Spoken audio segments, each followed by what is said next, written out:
Elon Musk has just made Twitter private. As a result, the Twitter board is now jobless. What were the send-off packages for the outgoing board, and when will a new Twitter board be in place? Musk said that if he were able to acquire the company, he would cut the board member salary to zero. All right, so second point here.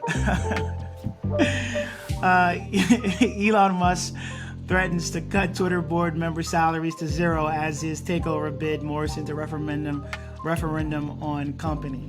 That's what Fortune is saying about it. And then Entrepreneur is saying Elon Musk will stop paying Twitter board members if he purchases the company.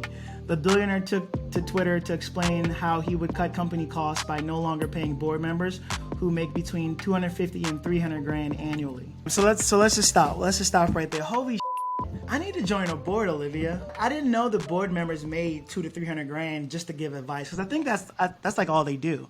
They don't do anything like special. I think they just like advise people or whatever. It's like a part-time job. But imagine just being an advisor on Twitter and making like 200 to 300 grand. That's insane to me. I'd love to do that. Sign me up. Sign me up too.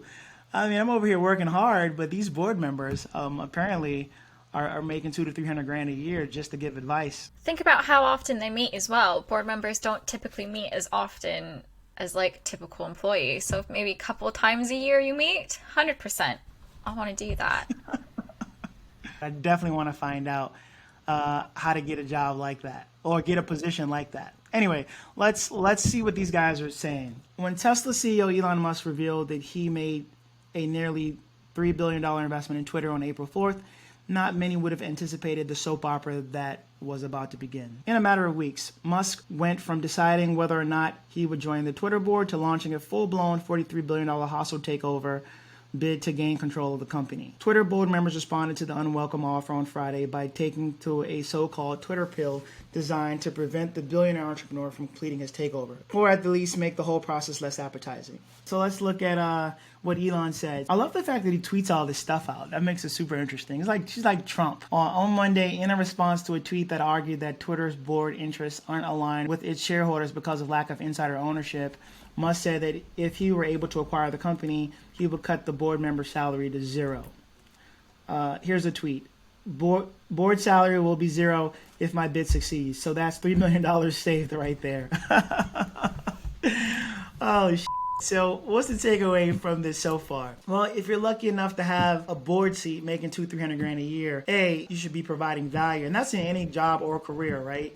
And then secondly, nothing is guaranteed. So even though, I can only imagine me making 200 to 300 grand and then Elon coming to buy the company up. It's like, damn, I should probably look for like a new job. Because if he's going to fire me and not make this easy money, I might have to work hard for it. So another takeaway, or what I'm taking from this, is for the board members, right? So I'm thinking of the aspects of the career. First of all, if you can get a board seat, take it.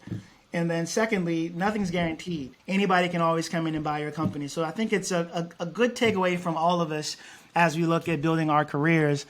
One aspect or one thing to think about is what could happen that could change my position, the amount of money I make. This is a perfect example of a disruptor coming in and being like, yo, I'm going to just fire everybody, right? No rhyme or reason. You're probably taking your, I can only imagine, Olivia, the average board member is like going on vacation to the Hamptons, balling out, and all of a sudden you see this random ass tweet like, yo, if I take your company over, I'm going to just fire your bitch.